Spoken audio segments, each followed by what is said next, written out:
Buenos días, compañeros. Nosotros les presentaremos el tema de muerte celular.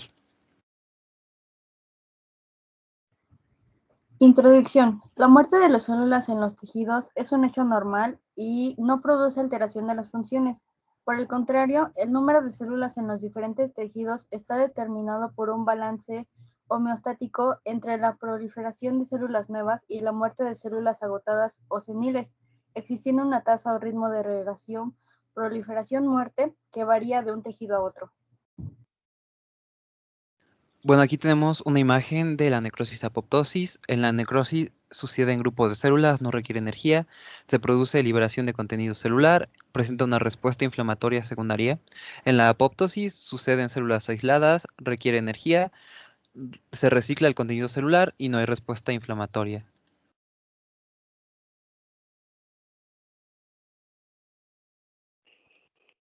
Bueno, la necrosis es la muerte celular accidental, local o focal, no apoptótica, producida por una enfermedad o injuria que ocurre en el organismo vivo.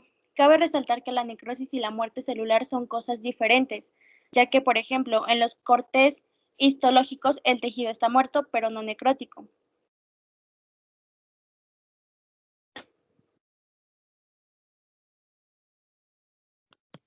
Los agentes que producen necrosis pueden clasificar en 5 tipos: isquemia y anoxia, agentes físicos, agentes químicos, agentes biológicos e hipersensibilidad. La anoxia y isquemia se dan ante la disminución de la cantidad de sangre y por ende de oxígeno, lo que provoca necrosis isquémica o infartos. Los agentes físicos, como el frío, el calor y la energía eléctrica, pueden actuar directamente sobre la célula, produciendo alteraciones en aporte de oxígeno y nutrientes. Los agentes químicos, como las sustancias inocuas, tales como la sal y la glucosa, pueden generar necrosis si se concentran en grandes cantidades. Esto provoca alteración de la moralidad celular.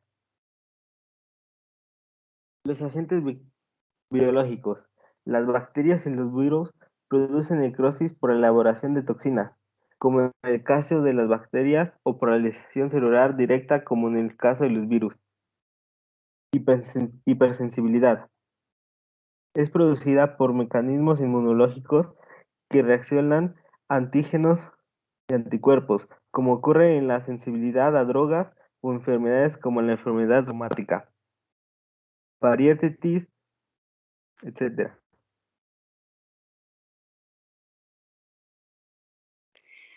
La necrosis es caracterizada por sufrir alteraciones reversibles e irreversibles, y la noxa es la que va a producir estas alteraciones.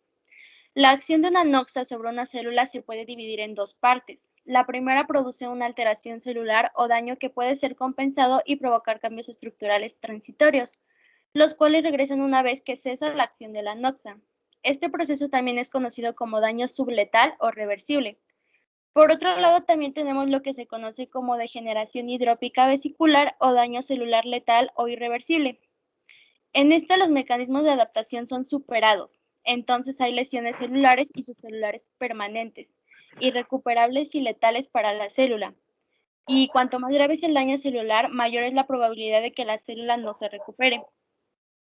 El proceso que se desarrolla hasta la necrosis se manifiesta bajo el microscopio de luz en alteraciones que, aunque en algún momento indiquen daño celular grave, en un principio son reversibles. Por lo tanto, no nos permite predecir con certeza cuándo va a suceder la fase irreversible.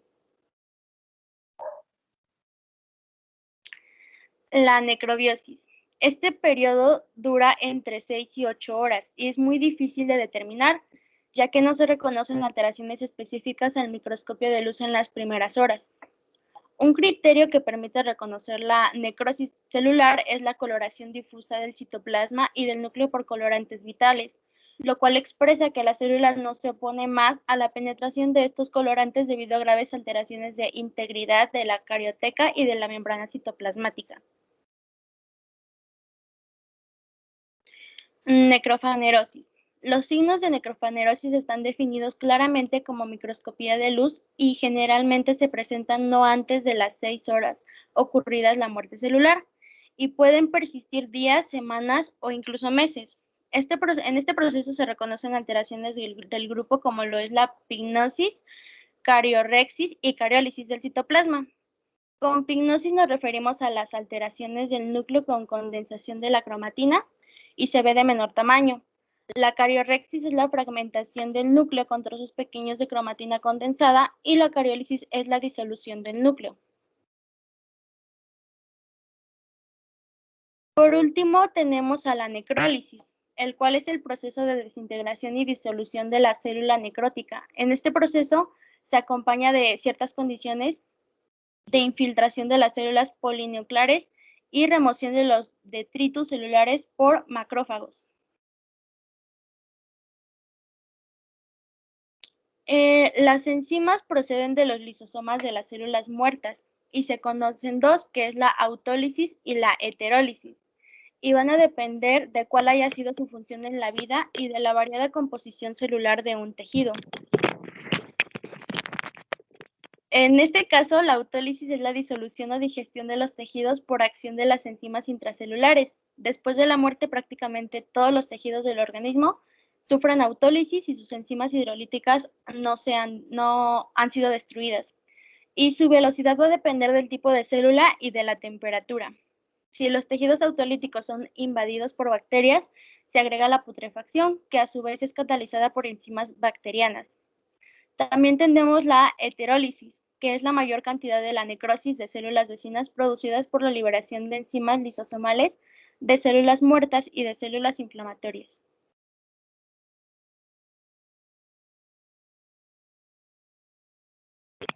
Existen 4 tipos de necrosis, las cuales son necrosis de coagulación, necrosis de licuefacción, esteatonecrosis y gangrena.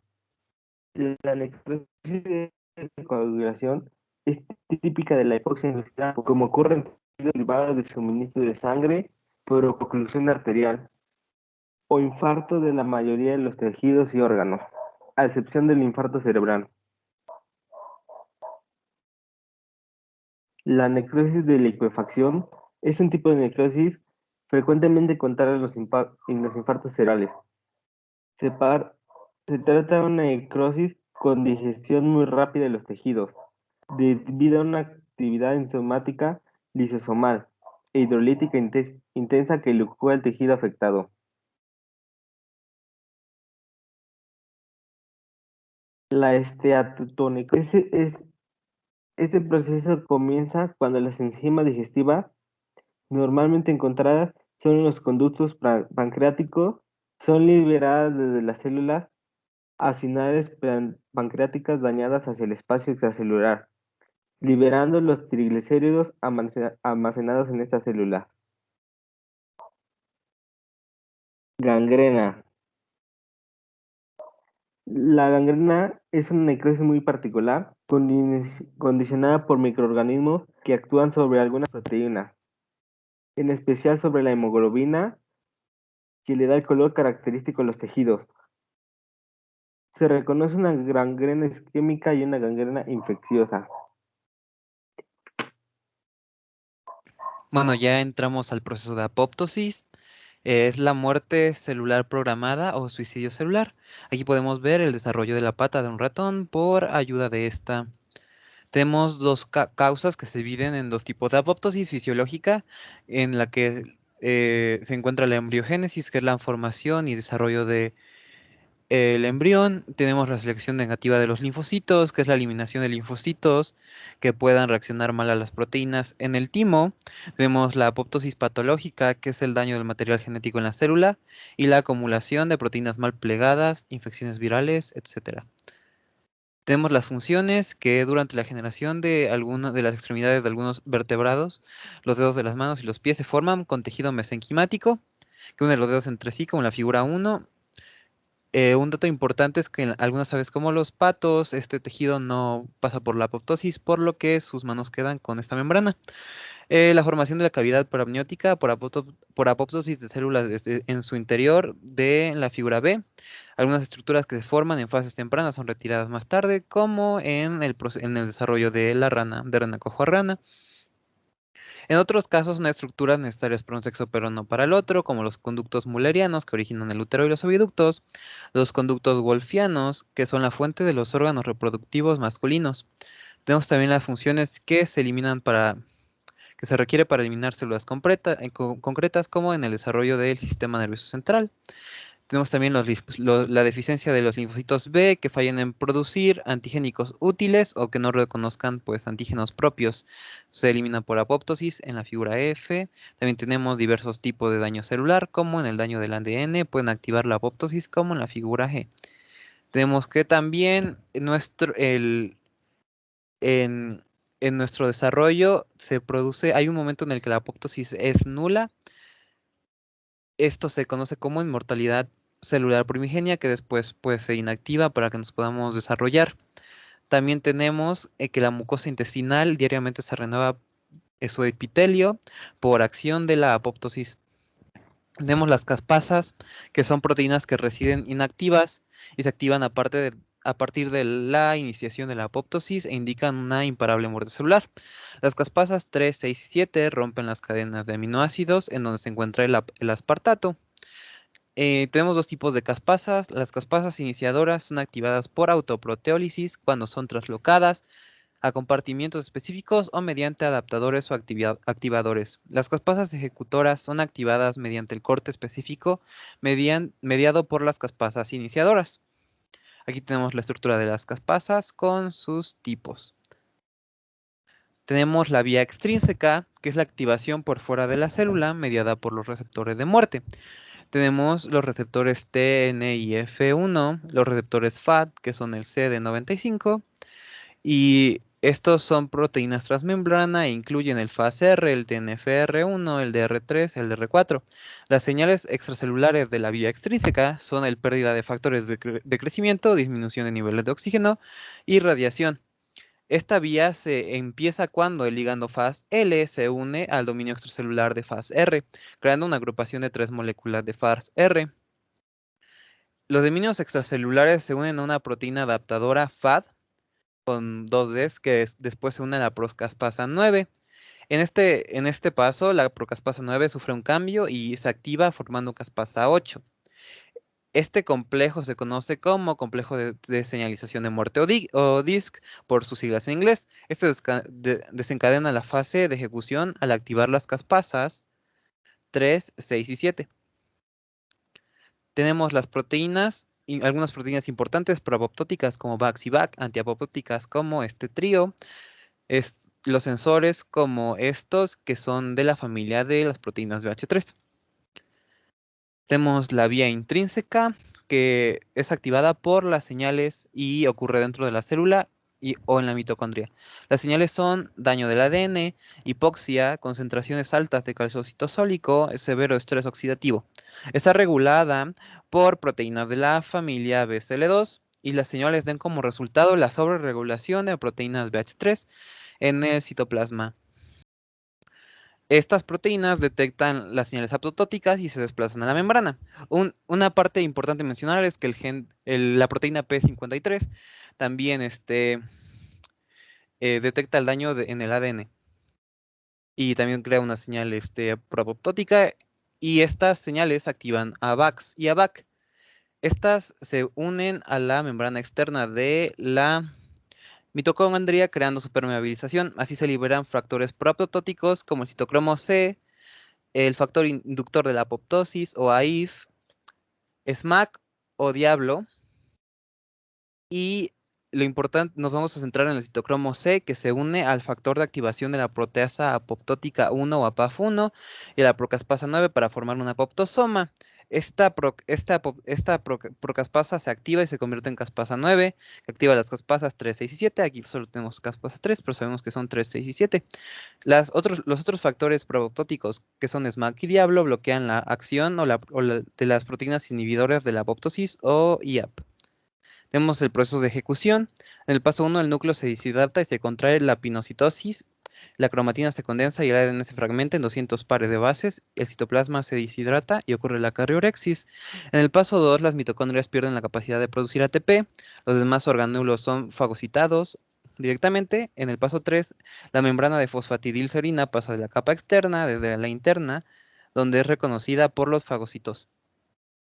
Los residuos producidos en el paso 4 son enredados por trozos de membrana y se forman los cuerpos apoptóticos.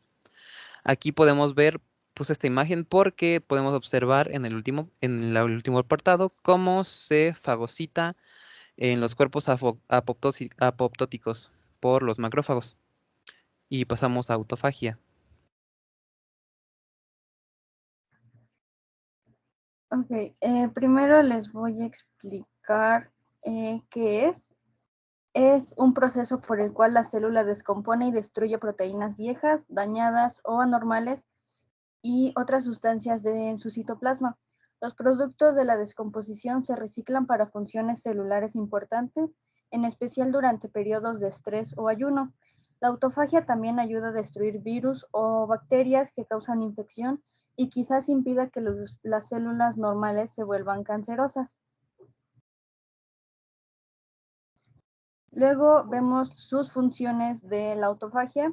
Es mantenimiento celular, la cual tiene la función de reutilización de desechos y aislar componentes del citoplasma por autofagosomas. Afrontar la hambruna, las células degradan proteínas y elementos no esenciales y las reutilizan para después obtener energía. En respuesta a la infección, es capaz de secuestrar, degradar y reciclar patógenos intracelulares. En el metabolismo, las células destruyen su propio contenido encerrándolo en sus membranas. Y aquí el estudio de la autofagia y sus anomalías se realizó gracias a los ratones mutados. Y al final, inmunidad adaptiva, la cual influye en la presentación de antígenos extracelulares. Luego podemos ver el proceso de la autofagia, la cual empieza con nucleación, elongación, formación del autofagosoma maduro, fusión, degradación, reciclaje y se vuelve a hacer el proceso. Luego estamos al final con autofagia y cáncer. La autofagia tiene un rol crítico en el mantenimiento de la homeostasis celular y la integridad genómica. Sin embargo, deficiencias de proteínas claves han sido implicadas en diversas como enfermedades de Crohn y cáncer. Durante el desarrollo de tumores, las células malignas pueden presentar oncogenes activos, evasión de las funciones supresoras de crecimiento, metástasis, estimulación de la agiónesis y resistencia a la muerte celular. En esa imagen se puede ver lo de los tumores celulares y cómo la autofagia induce. Y pues ese sería el tema de autofagia. Eso sería todo. Muchas gracias por su atención.